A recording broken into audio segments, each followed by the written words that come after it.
tal familia? Buenas tardes.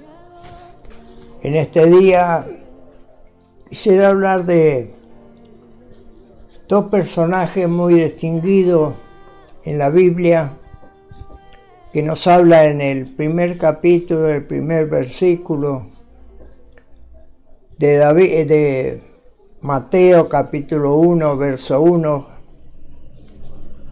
Acá nos habla la palabra del Señor y dice: libro de la genealogía de Jesucristo, hijo de David, hijo de Abraham.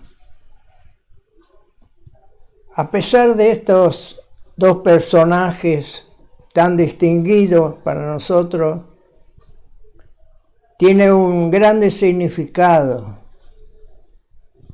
David realmente fue uno de los que ha tenido el trono. Cristo tuvo el trono de la descendencia de David, y Abraham, gracias a la permanencia y la buena voluntad de Dios, por la fe nos trajo la salvación a los gentiles, a los que no son judíos. Leemos primero de todo, en el segunda de Samuel, capítulo 7, verso 8, dice: y así dirás a mi siervo David. Esto le está hablando a Natán, profeta. Así ha dicho Jehová de los ejércitos: yo te tomé del redil de detrás de las ovejas para que fuese príncipe sobre mi pueblo, sobre Israel. El verso 16 dice: y será firmada tu casa y tu reino para siempre delante de tu rostro, y tu trono será estable eternamente. El verso 17 dice: conforme a todas estas palabras y conforme a toda esta visión, así habló Natán a David. Y en Apocalipsis nos habla ya directamente quién fue el que iba a subir al trono de David, porque acá nos habla que el trono de David se iba a sentar a alguien, sería eternamente, para siempre. Y en Apocalipsis capítulo 22, 16 dice: yo, Jesús, he enviado mi ángel para darles testimonio de estas cosas en la iglesia. Yo soy la raíz y el linaje de David. Yo soy el descendiente del rey David, la estrella resplandeciente de la mañana. Gracias al Señor. Acá tenemos el secreto del por qué David ha sido llamado. Fue el hombre que Dios miró, un hombre sencillo, un hombre humilde, un hombre que cuidaba las ovejas de su padre, pero siempre agradecido y alabando a Dios. Y a Dios le agradó. Y fue uno de aquellos que en Apocalipsis nos está hablando ya el Señor Jesús. Es el que tomó el trono y el que está reinando en este trono maravilloso eternamente, bajo la base de la vida de David.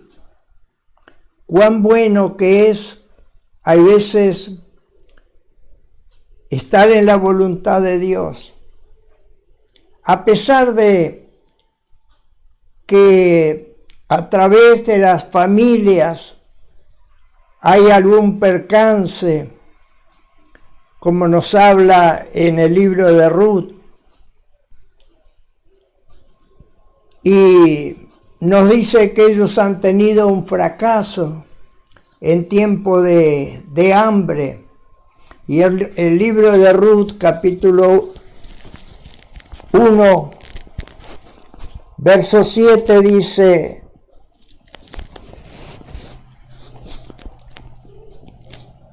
aconteció que en los días de que gobernaban los jueces, que hubo hambre en la tierra, y un varón de Belén, Belén significa casa de pan, de Judá, pueblo de Dios, fue a morar en los campos de Moab. Los moabitas eran los enemigos del pueblo de Dios, eran descendientes de Lot.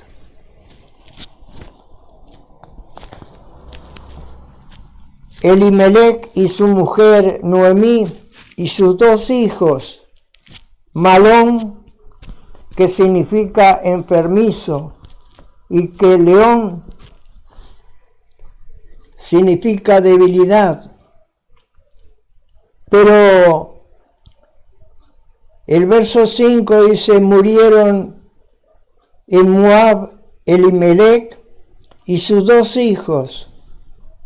El verso 6 dice: entonces se levantó Noemí con sus 2 nueras, Orfa y Ruth.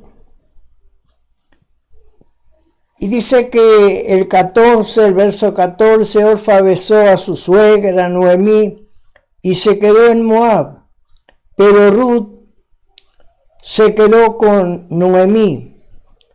El verso 16 dice: respondió Ruth: no me ruegues, Noemí, que te deje y me aparte de ti, porque donde quiera que tú fueras, iré yo, y donde quieras que vivieres, viviré.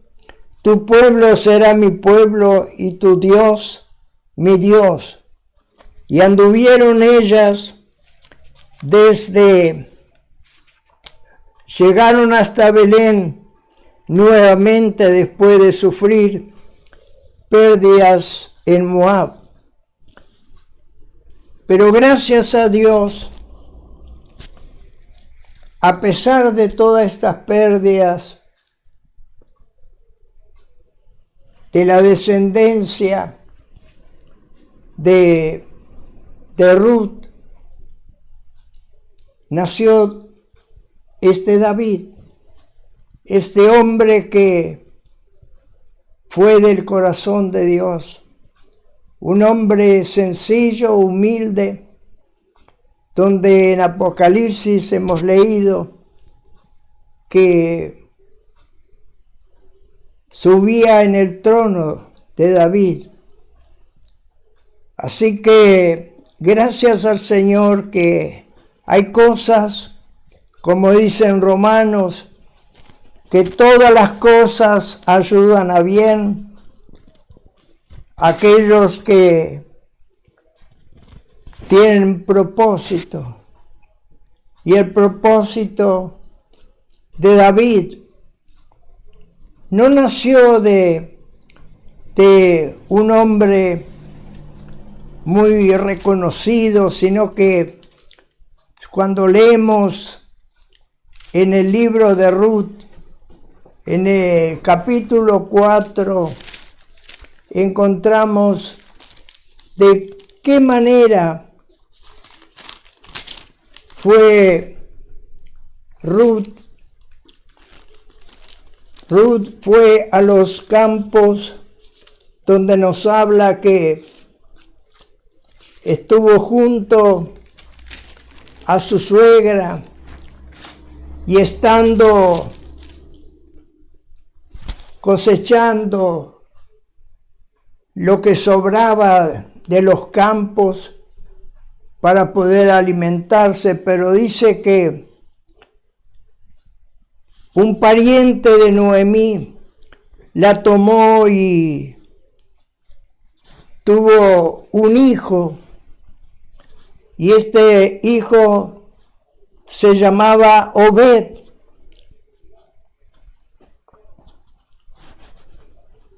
Este es el padre de Isaí, padre de David. Obed había nacido, fue hijo de una prostituta.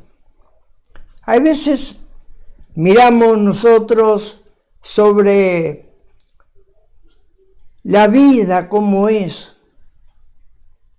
¿Cuántos mensajes que escuchamos y decimos gracias al Señor? Dios tiene propósito tanto sobre hombres y mujeres que posiblemente para nosotros son incapaces de poder hacer una bendición tan grande. Pero para Dios no hay nada imposible.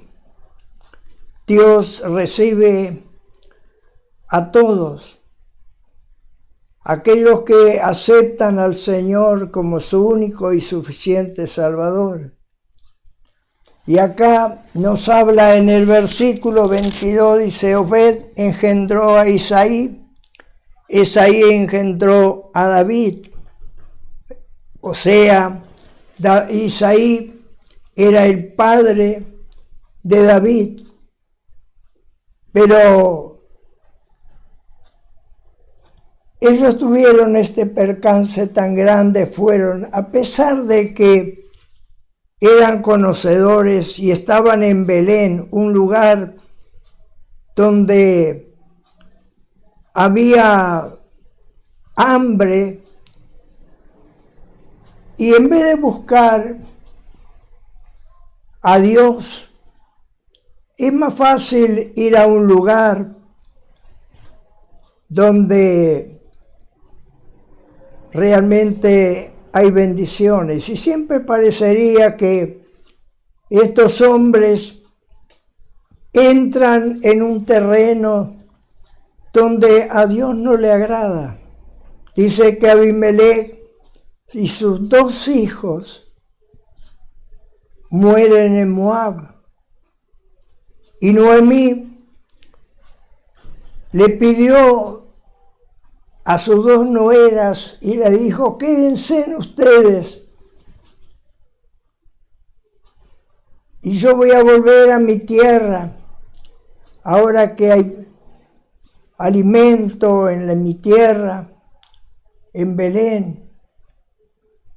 Dice que Orfa besó a su suegra y se quedó en el lugar de Moab, pero Ruth se aferró tanto y le dijo, no me pidas que te abandone, yo voy a ir junto contigo. Para Noemí era una vergüenza muy grande llevar una mujer que no era de los judíos.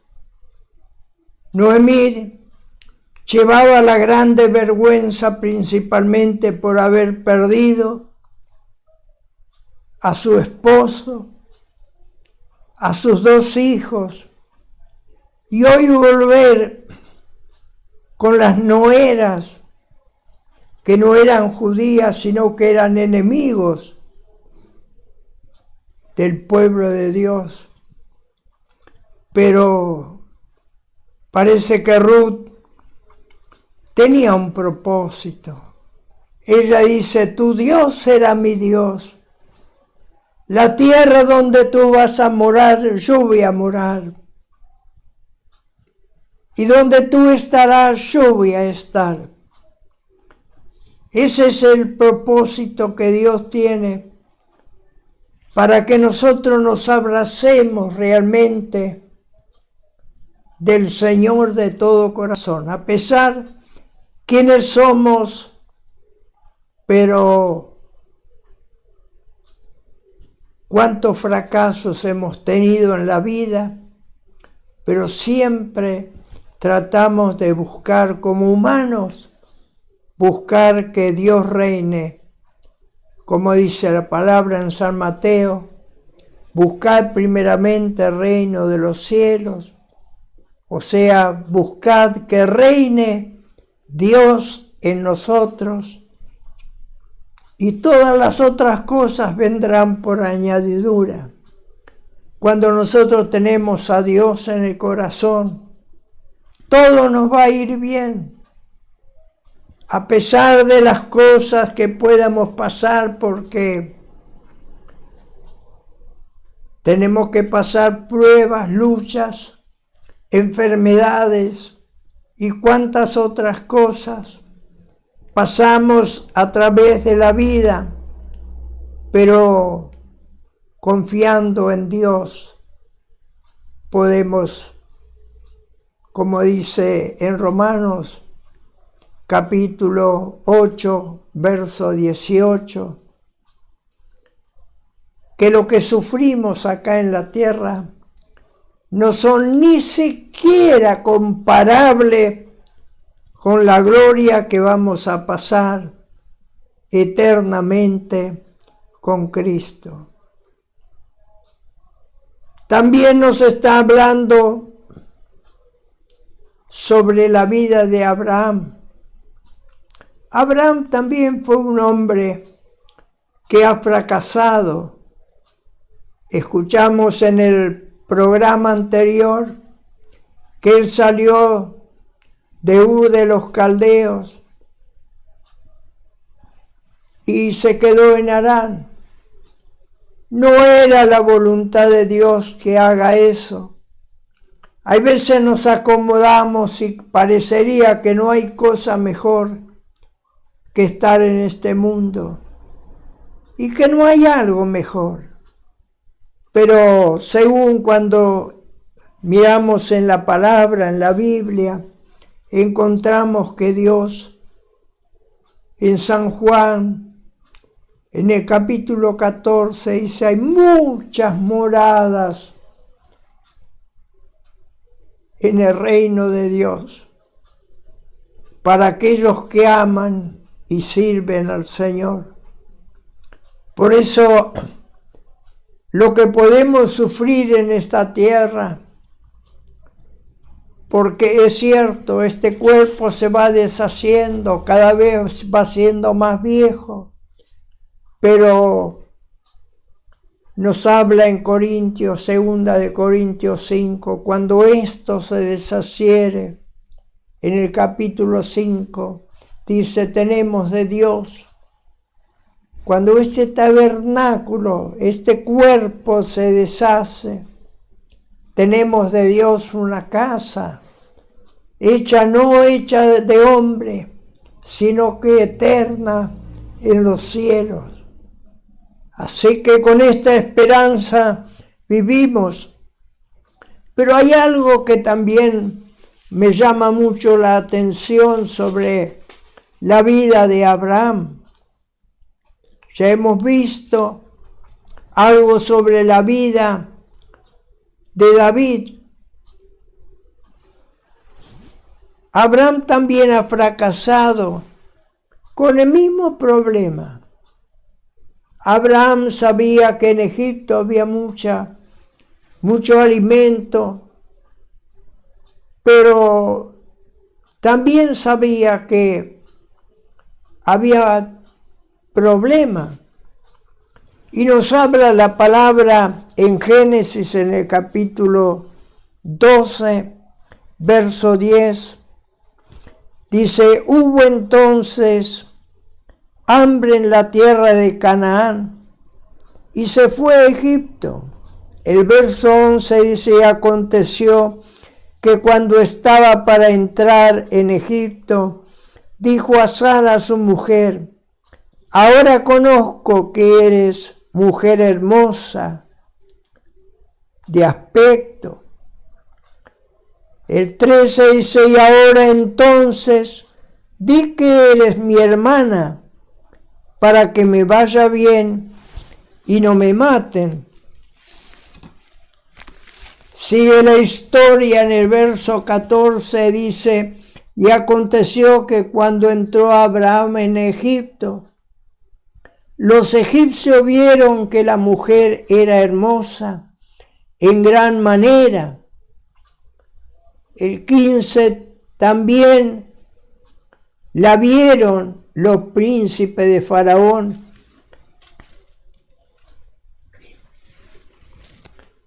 y la llevaron delante de Faraón, e hizo bien a Abraham por causa de ella.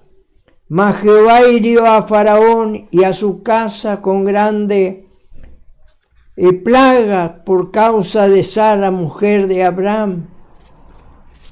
Entonces Faraón llamó a Abraham y le dijo: ¿qué es esto que has hecho conmigo? ¿Por qué no me declaraste que eras tu mujer? Ahora pues, y aquí tienes a tu mujer, tómala y andate. Este fue el fracaso también, así como Abimelech sufrió causas, murió no en su propia tierra. Sus dos hijos también tuvieron el percance, pero Abraham también por causa de lo mismo. Y es cierto, a pesar de que Abraham realmente había dicho la verdad, porque cuando leemos en Génesis capítulo 20, verso 12, dice que Sara era hermana de Abraham por parte de padre, pero no por parte de madre. Parecería que Taré había enviudado y tuvo con otra esposa a Sara. Sara tenía 10 años menos que Abraham. Y no era que mintió Abraham, sino que dijo, como la vio tan hermosa, dice acá, cuando yo llego a Egipto, me van a matar si vos decís que sos mi esposa y te van a llevar. Pero entonces dice, vamos a hacer un contrato. En donde vayamos, vamos a decir que vos eres mi hermana y no mi esposa. Hay veces nos pasa como quien dice una mentirita, pero no era, aunque no era mentira, era una verdad. Pero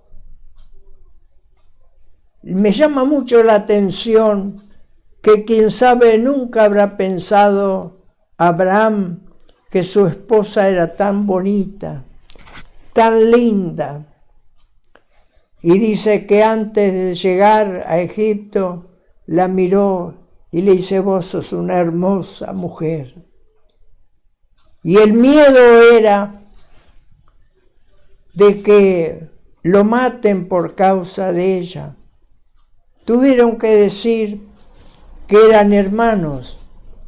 Fue el error de Abraham. Pero sí, siempre hay un propósito de parte de Dios. Y esto lo encontramos nosotros en Gálatas, en el capítulo 3, verso 16 y verso 14, dice que ahora bien, a Abraham fueron hechas las promesas y a su simiente. No dice que a la simiente como si hablase de muchos, sino como de uno, y a tu simiente, la cual nació Cristo. Y el verso 14 dice, para que en Cristo Jesús la bendición de Abraham alcanzase a los gentiles, a los que no son judíos, a fin de que por la fe recibiésemos la promesa del Espíritu, o sea, las promesas que nos revelan por el Espíritu de que Cristo es el Hijo de Dios. Queridos, hemos leído en el principio que todas las cosas ayudan para bien.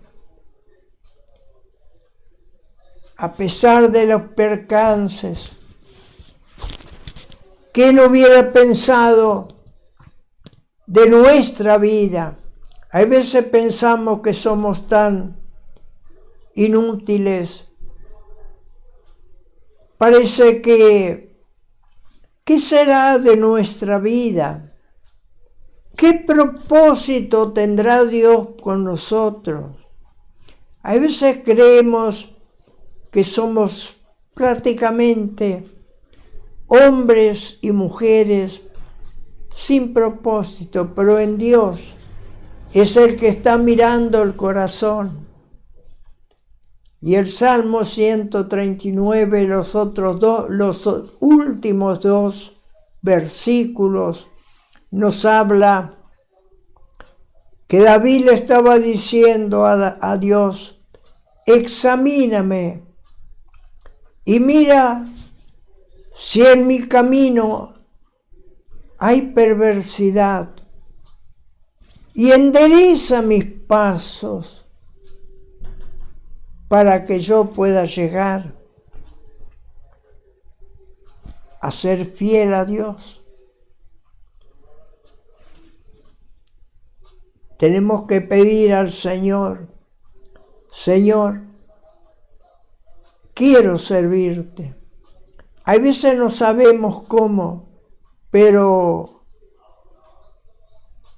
qué bueno que es cuando Dios nos examina, Dios nos exhorta, Dios nos ayuda.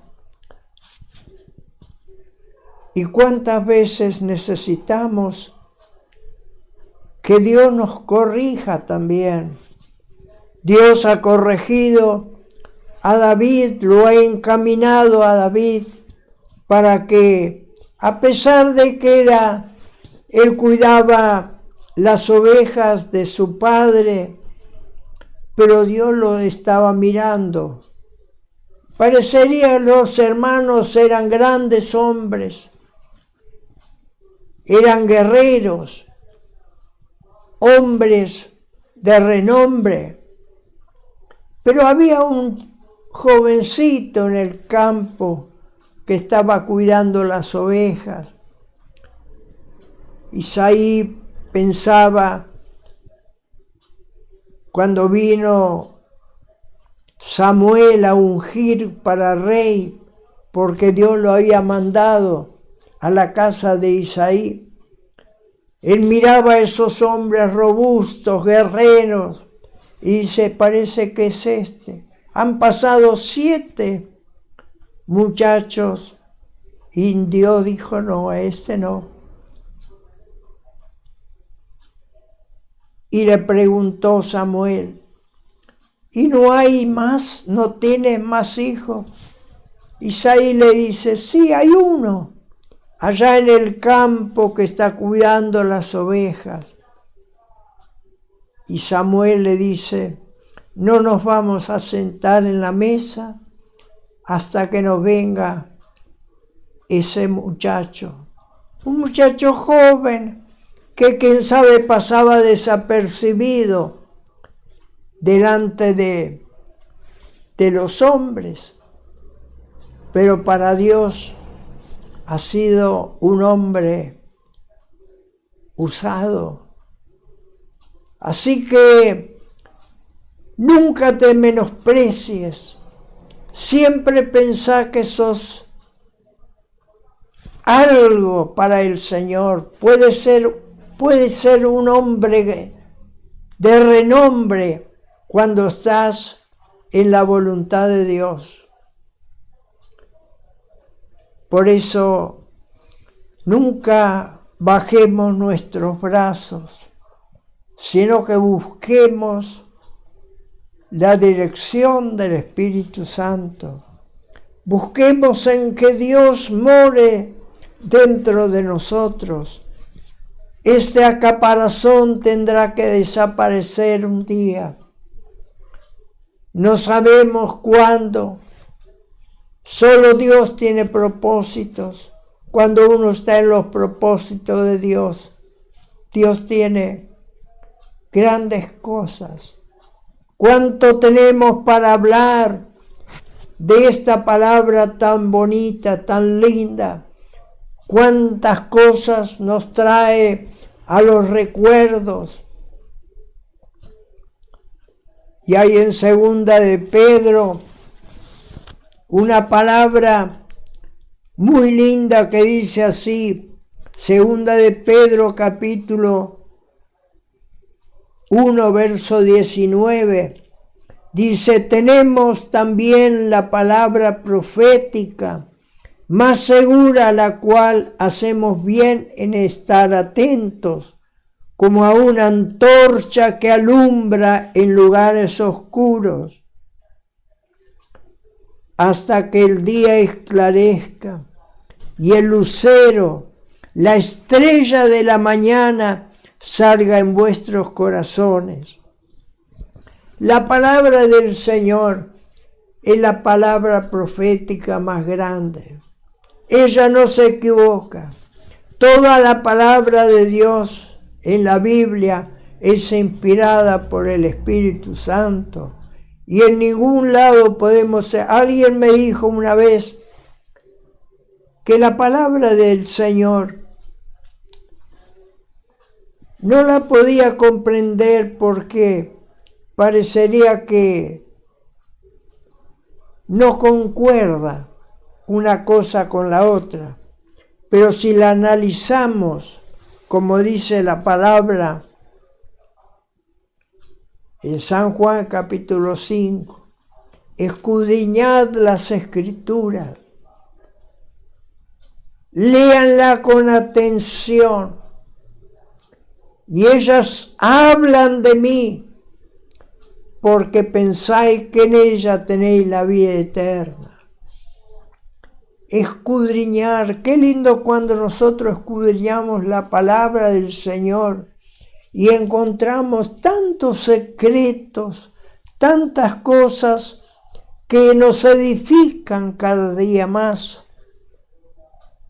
Por eso nunca dejemos de leer esta Santa Biblia. De tapa a tapa tiene promesas. Mire, cuando Adán había pecado, ya en el capítulo 3 del verso 15 nos está hablando de un Salvador. Dice, y la mujer tendrá un hijo y le pisará la cabeza a la serpiente, y la serpiente le pegará en la parte trasera del pie. ¿Cuántos años han pasado? ¿Cuántos miles de años? Isaías ya está hablando de un niño, nos es nacido. 900 años antes. Ya había profetizado Y luego, en Gálatas capítulo 4, verso 4, llega el prometido. Gracias a Dios que tenemos la palabra que no se contradice, sino que hay que esperar el tiempo. David fue ungido como rey, pero siguió su trabajo cuidando las ovejas de su suegro, Jetro, hasta que llegó el día cuando tuvo que subir al trono. Y dice que el trono de David será un trono para siempre, y allá se sentará el mismo Jesús. Hoy está a la diestra de Dios Padre, intercediendo por cada uno de nosotros. Queridos, busquemos de servir al Señor con sencillez. Creo que en el programa anterior había dicho de Filipenses capítulo 2, tenemos que ser sencillos, hombres humildes, y que tenemos que iluminar como luces en este mundo tan perverso, en este mundo tan malvado.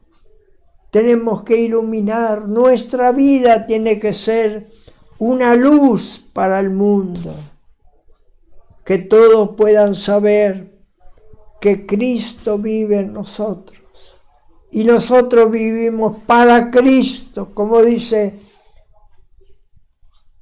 en Gálatas capítulo 2, verso 20.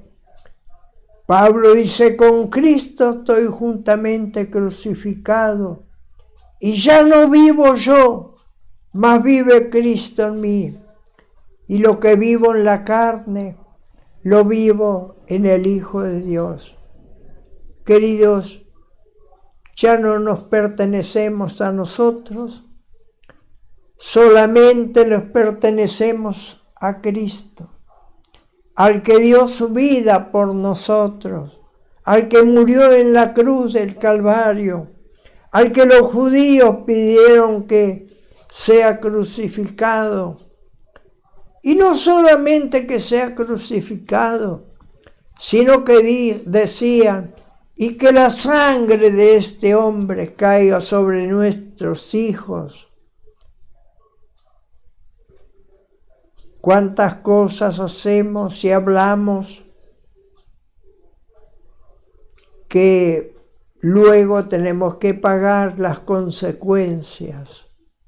Por eso cada palabra que sale de nuestra boca tiene que ser una palabra de bendición, una palabra que pueda bendecir, pueda animar.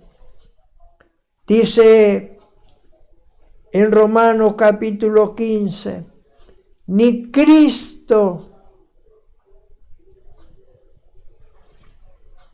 se trató a él como si él dio su vida, él hizo todo por nosotros. Él no se agradó a sí mismo. Si él se hubiera agradado a sí mismo, no hubiera ido a la cruz. Pero él dice que así como él no se agradó a sí mismo, así nosotros también tenemos que amar los unos a los otros. Por eso dice la palabra, amarás al Señor tu Dios con toda tu fuerza, con todo tu ánimo, con todo tu espíritu, con todo nuestro ser, y a nuestro prójimo como a nosotros mismos. Queridos, me despido de este programa y que Dios le esté bendiciendo. Si le es de bendición, recíbala, porque es palabra de Dios. yo me despido con una breve oración en este día y que Dios nos ilumine a no pensar que no somos nada en este mundo. Dios nos trajo a este camino con un propósito y ese propósito tenemos que cumplirlo. Algunos son más, otros menos, pero todos tenemos un propósito. Y este propósito es llevar a Cristo grabado en nuestros corazones y nuestra mente. Oremos. Padre, gracias te doy en esta hora. Te alabo por Jesucristo, tu Hijo amado, quien dio su vida por rescatarnos, sacarnos de la esclavitud del pecado, para traernos a libertad. Que esta libertad que tú nos das sea para bendecir el nombre tuyo. Que no sea un libertinaje, sino que podamos vivir en temor, temblor y reverencia delante de ti. Preocuparnos por la salvación de nuestras almas, buscar la dirección tuya, buscar de que tú nos examines. Sabemos que vamos a pasar persecuciones, sabemos que vamos a pasar dolencias, sabemos que pasamos diferentes situaciones, pero contigo siempre somos bendecidos. Gracias por Jesús, al Padre, al Hijo y al Espíritu Santo. Amén y amén.